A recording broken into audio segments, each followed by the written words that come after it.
ধনপুরের বিধায়ক বিন্দু দেবনাথ সাম্প্রতিক বিভিন্ন সরকারি ও স্বদলীয় কর্মসূচিগুলিকে ইদানিং গুরুত্ব দিয়ে কর্মসূচি বাস্তবায়ন করার চেষ্টা করছেন। এতে করে মানুষের মধ্যে জনপ্রিয়তা নিশ্চয়ই কিছুটা বৃদ্ধি পাবে, এমনটাই মানুষের মুখে মুখে আলোচনা শোনা যায়। বৃহস্পতিবার ধনপুর বিধানসভা এলাকায় উত্তর তৈবান্দালে গিয়ে সিনটেক্স বিতরণী সভায় অংশগ্রহণ করেন। এদিন ওই কর্মসূচিতে পারিপার্শ্বিক বেশ কয়েকটি এডিসি ভিলেজের সর্বমোট ৯৫টি পরিবারের কর্তা ব্যক্তিদের হাতে তুলে দেন পানীয় জল সংগ্রহের সিনটেক্স। এই বিতরণ সভায় সুবিধাবিদদের নিয়ে একটি আলোচনা সভা করেন। ওই সভাতে আলোচনা করেন বিধায়ক বিন্দু দেবনাথ। তিনি উপজাতি এলাকার পরিবারের জনগণ যেন পরিষ্কার পরিচ্ছন্ন পানীয় জল পান করা সম্ভব হয়, তার গুরুত্ব দিয়েই এই কর্মসূচি এবং সিনটেক্স বিতরণ।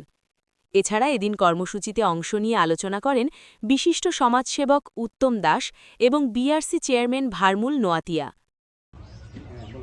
এর আগে আমরা তৈবান্দাল হাই স্কুল মাঠে আমরা বিতরণ করেছিলাম এবং আজকের এই পঞ্চায়েত মাঠে আমরা বিতরণ করতে যাচ্ছি ৯৫টি সিনটেক্স। আমরা আগামী দিনেও আরো সিনটেক্স বিতরণ করা হবে।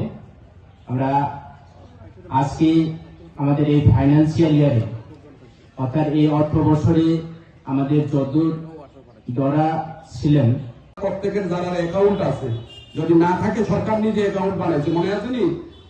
প্রধানমন্ত্রী প্রত্যেকের জন্য জনধন যোজনা অ্যাকাউন্ট জিরো ব্যালেন্সে অ্যাকাউন্ট বানানো হয়েছে। এলিয়া সরকার যেই টাকাটা আমার দিল্লি থেকে পাঠায়, সেই টাকাটা যেন আপনি আমার মা, আমার মাসি, আমার দিদি যারাই আছেন বোনেরা প্রত্যেকে যেন তার সমান অংশীদার হয় এবং সঠিক টাকাটা যেন আপনারা পান, সেই ব্যবস্থা সরকার করছে। আজকে তারই একটা উদাহরণ আপনার সামনে, এই ট্যাঙ্কি, জলের ট্যাঙ্কি, এক একটা ট্যাঙ্কির দাম ৪,০০০, ৪,৫০০ টাকা।